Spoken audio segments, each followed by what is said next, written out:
Oi, gente! Sejam bem-vindos ao meu cantinho de estudos e, como prometido, eu faria um vídeo explicando para vocês o processo de mapeamento de questões do PDF.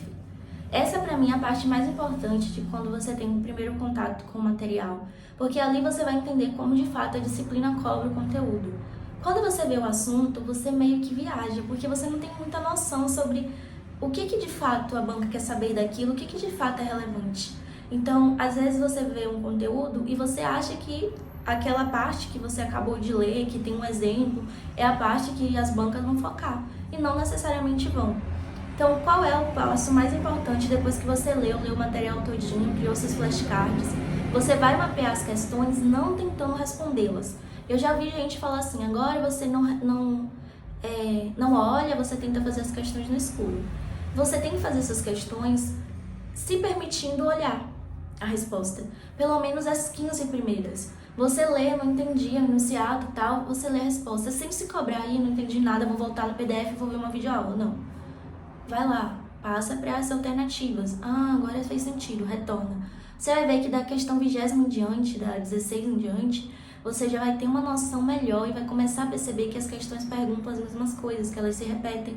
Então, a dica é, primeiro você faz um bloco de questões para sondar, e aí você se permite ler comentários, jogar no Google, ver se você acha o comentário dos colegas no Q-Concursos, no TEC, e do meio para o fim do seu PDF, você começa a fazer aquelas questões sem olhar a resposta.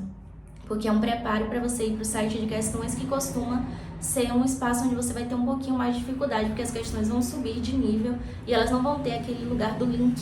Porque quando você está no PDF, o PDF te explica e te pergunta, ele cria uma sequência. O site de questões não, ele mistura tudo. Então você vai perceber que seu percentual de acertos vai diminuir. Mas de qualquer forma, fiz o mapeamento das questões. Quantas questões eu tenho que fazer? Hoje, dentro da mentoria, é estipulado que a gente fique 1h30 dentro desse lugar do mapeamento.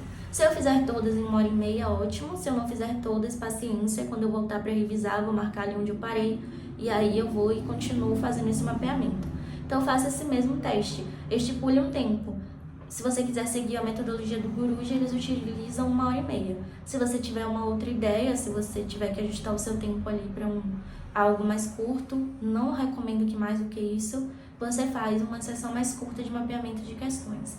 Tem gente que fala, façam as questões pares, façam as questões ímpares. Eu, particularmente, nunca consegui fazer isso, eu fico confusa, acho que o PDF acaba empurrando uma questão muito próxima da outra, às vezes a questão seguinte explica um conceito que se confunde no anterior. Eu sigo na sequência do material e aí quando eu passo e completo as minhas horas, 1h30 de mapeamento daquele PDF, eu interrompo e vou para o site de questões. Geralmente a mentoria já cria os meus caderninhos, mas quando eu não tinha essa mentoria, eu criava o meu caderno filtrando mesmo pelo site de questões. Aí depois que eu passo por todas as questões do TEC, e eu faço isso de uma forma muito atenciosa.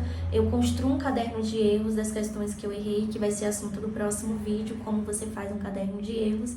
Mas de toda forma, a parte que você deve dar mais ênfase nos seus estudos é de fato as questões, porque é justamente aquilo que você vai fazer.